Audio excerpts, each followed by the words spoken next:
Wow, who knew the manifold pressure wasn't power? So that means one of those other levers controls the power. In lean of peak mode, that's correct. I'm going to explain this in very simplistic terms.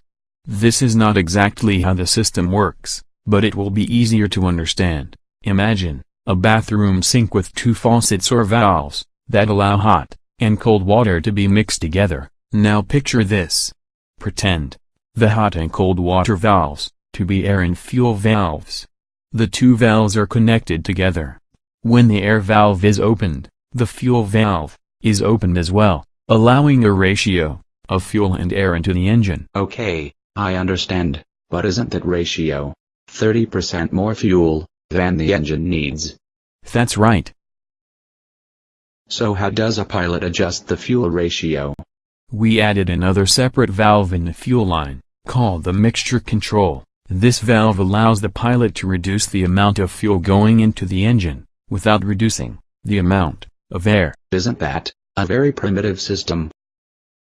Whoa there, Mr. John Staber, I've been listening, and I don't want you boys calling our regulations primitive. Are you sure your name is John Staber? I just busted a guy named John Staber in a weird seaplane for using his nose wheel as a bumper. Listen here, if it wasn't for us, you boys would be using all that newfangled modern stuff those experimental boys use, saving dollars that should be coming to us. We just can't have that, and I don't want to hear no more of that kind of talk. I gotta go. I see a scratch in the paint on the wing of that plane over there. Hey you, flyboy, get on the ground. Are you trying to take off in this an airworthy plane? I'm beginning to dislike that guy. You are not alone.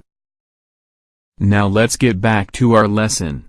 So what would happen if we open the air valve all the way in cruise, and then lean the mixture with the mixture control? You would be controlling the power with the mixture control, instead of the manifold pressure. Exactly, power is controlled by gallons per hour, and the temperature of the cylinder head is controlled by the manifold pressure.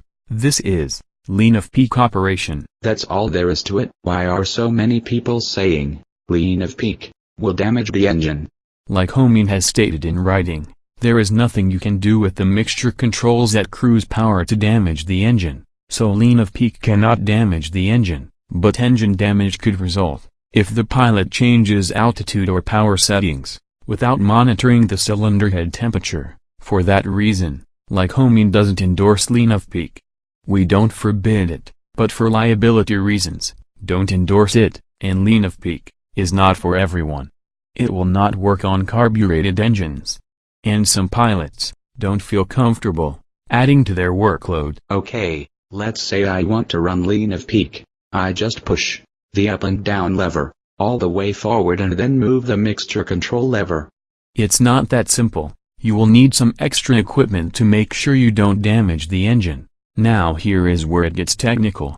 To run lean of peak, you will need these GAMI or equivalent injectors. This allows each cylinder to receive exactly the same amount of fuel. Also a JPI or equivalent instrument to measure fuel flow, exhaust gas temperature, and cylinder head temperature for each cylinder. Great, I will add this to my list of options.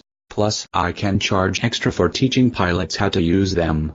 When a pilot has a fuel flow meter, like the one pictured here, he can determine what power the engine is producing by gallons per hour. Once he has determined how many gallons per hour produce 75% power, he can leave the throttle, or as you call it, the up and down lever, at fully open, and adjust the power, using the mixture control. In this next video, you will see that power is determined by gallons per hour only, and changing the manifold pressure only increases or decreases the cylinder head temperature.